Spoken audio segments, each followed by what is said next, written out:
So this is the DCT knob that I am putting in my car. I fitted it onto the boot. As you can see, my car is a 2001, so the positive, negative of the M mode, upshift, downshift, is reversed. And on the knob, it's the way BMW has it on all the cars since the 2002 3 Series, which is the positive is below the negative. I will get a new one of these next week sometime. Maybe I'm supposed to pick one up from the city, from a guy from Queens, from the forums. I did my wiring in the back. The P, D, and R are these spliced to these 4 connectors.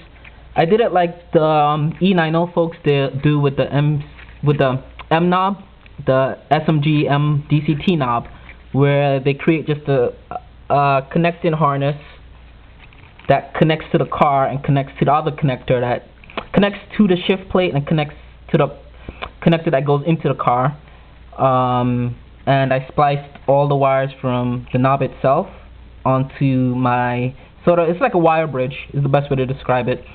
So these are spliced onto the bridge going to the car, and this should match the indicator plates P, R, and D, and it will be this P, I don't believe it lights up, but the P that lights up is actually there, it's really dim, and R and D matches, which should match the plate with MS, matching the plate. For the MS, I had a splice. I did a tapping connector because on the E46, it's a 3-pin purple and white connector that goes off the plate from right here, and I couldn't find connectors for that to make a bridge, so I'm gonna tap in and see what happens. I numbered these so I'll remember when I get to the car where they go, what they do. Also made a little diagram here. Basically this side is the DCT knob going all the way down, and this side is what's in my car with the connectors and stuff. Question right now before I even put this in the car, so far I found there's 2 sources of power on the wires on the knob. There's like a high power, which is at 10, and a low power dim, which is I think maybe the ambient light backlight. I found splices for those that matches onto the car. I couldn't find the ground on one of these. I'm assuming it's 11, so right now I have ground in 11, and ground has a place in my car. It's off the white connector in a second pin. So I'm experimenting right now to see if ground works off of that, or maybe 10 may actually be ground. I'm not sure how it's gonna work. But 6, 8, 9, and 12 are sort of a mystery to me. But this knob also has a higher function.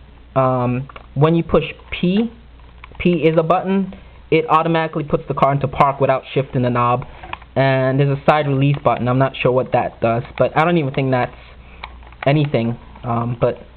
Anything regarding the stock, it might have to do with some other functions on the original car it came on, which was the 2010 X5 and 5 Series, as well as the 6 Series. So we'll see. Those connectors that I didn't find, I just like wrapped them up in a bundle. So, but I know if 11 is not my ground, then one of those 6, 8, 9, or 12 would be the ground for the knob.